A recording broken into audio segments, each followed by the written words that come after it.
Pero tandaan mo, hindi pa alam na Ezekiel na ikaw yung dating Eunice na pangit.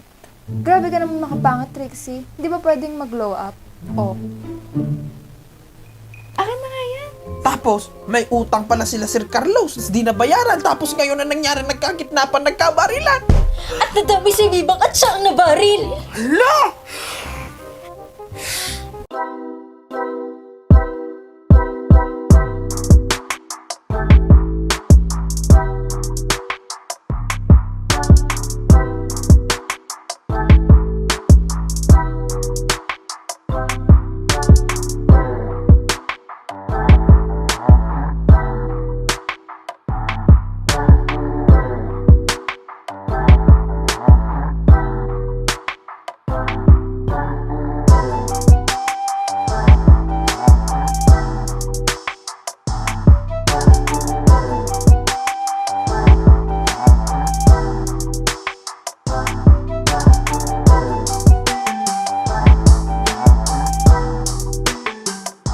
Paano natin sabihin kila Ezekiel pag tinanong nila kung bakit tayo nag-walk out?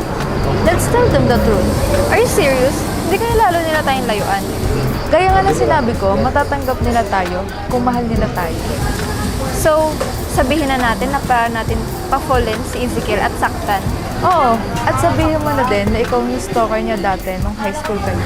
Parang hindi ko yata kaya to. Paano kung iwan niya ako sa ere? Parang hindi naman gagawin ni Ezekiel yun.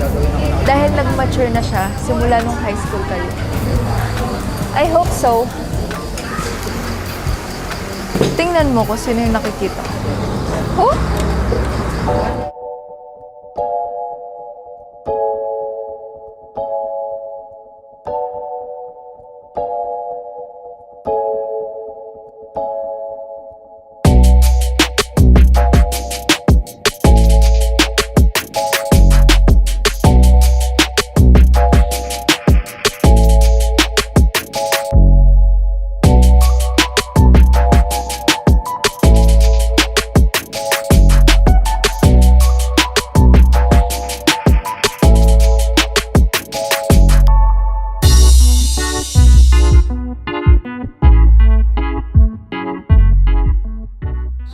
Hi, Miss Beautiful. Paano ka nakapunta dito? Kanina pa kita sinusundan eh. May gusto kasi ako sabihin sa'yo. Ano? Sorry na kasi. Sorry? Tapos parang di ka naman sincere. Ganito talaga ako mag-sorry pero sincere talaga ako. Ba't ka nagsusorry? Siyempre sorry kasi nasaktan ko yung feelings mo. Tsaka hindi ko mainaasahan na masasaktan ka pala pag may kasama ko iba. Parang tuwang-tuwa ka pa dyan. Eh anong gusto mo? Umiyak ako. Natutuwa ako kasi nagsiselos ka. Pag nagsiselos ka, may gusto ka sa akin. Tomas, alam mo naman talagang may gusto ako sa'yo. Hindi ko na kailang iparamdam yan kasi pinapakita ko yung sa'yo. Eh di pwede na ako maligo sa'yo. Ipaalam mo muna ako sa Kuya Pedro ko bilang respeto sa kanya, no? Oo sige. Pero sige na, kahit amoy arabo yan, magpapaalam ako sa kuya mo. Sama mo naman kay Kuya Pedro, mabait kaya yun. Hindi naman ako masama, nagsasabi lang ako ng totoo. Hindi lang talaga siya masyadong mabango. Kamusta girls? Ikaw ang kamusta, Carlos Miguel? Ang tagal namin walang balita sa'yo. Oo, lalo na nung hindi na natin nakakasama sa Sam. Oo nga no, kaya parang kulang kayo. By the way, where's Sam? Long story, Carlos. Aabutin tayo ng isang linggo kung ikukwento pa namin sa'yo. Look girls, ayoko man makialam kung nasan si Sam. Dahil sa totoo lang, masaya na ako kung nasan man siya. But I have to do this. Why? What happened? May feelings ka pa ba for her? No, Eunice. Then, what's the reason? May cousin was killed because of her. Sam killed your cousin? No, pero may kinalaman si Sam sa killer. Paano kinalaman? Bago barilin ng killer ang pinsan ko, sinabi niya sa akin na girlfriend niya si Sam. What? May boyfriend na si Sam? Ayoko. Sorry, Carlos. Kahit kami, hindi namin kami nangyari sa kanya. So okay girls, if ever na may balita kayo sa kanya, please tell me as soon as possible. Okay, Carlos. Excuse me, guys. Share lang. Okay. Carlos, kuha ka lang. Sorry sa nangyari sa pinsan mo, Carlos. I'm still moving on, but it's okay.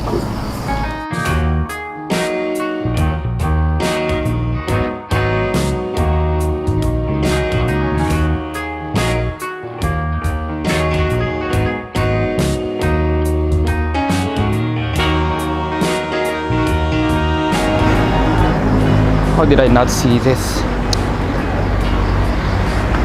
Katulad ka din pala nila. Mga manloloko.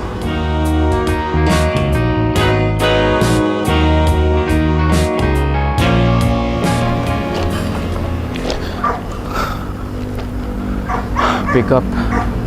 Yo, Matt. Puhat siya. Doon makaniwala pare. Putya, ginagawa ko ni Eunice. Bro, may boyfriend si Eunice pare. Mukha akong tanga pare. Putya. Ganito pala pakiramdam maloko. Nakakatawa lang pare kasi putya, ganito ginagawa ko sa mga babae ko. Pero ngayon, looks like I'm paying the price pare. Sakit para sa pakiramdam. Well, they mess with the wrong dude, man. I'm gonna make them pay, pare. Especially that guy. Fucking stupid. Look, I'm gonna call you back, bro. I can't handle this stress. Yeah. Sige, man.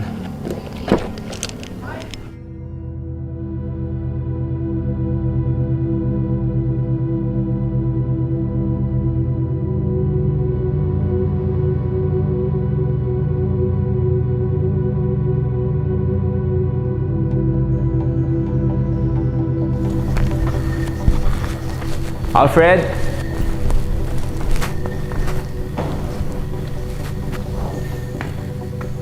Sino yan? Kuya Alfred, ikaw ba yan? Oh. It's you, Allison. Kuya mo? Ha? Wala dito si kuya. Ba't mo siya hinahanap? Wala. Business meeting lang.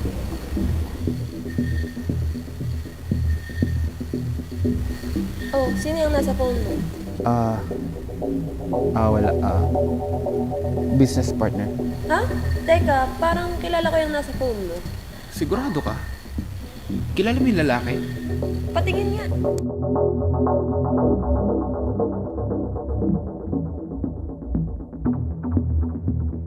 Tama nga ako, si Carlos Miguel at Eunice yan. Kailangan mo si Eunice? Great! What a small world! Wait. Tell me more about that Carlos Miguel.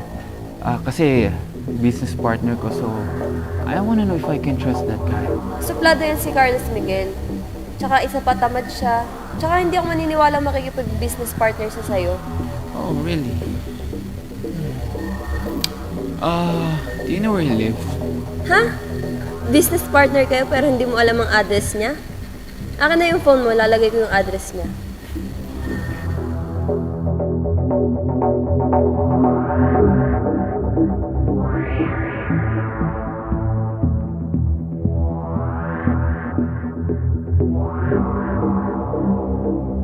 Great.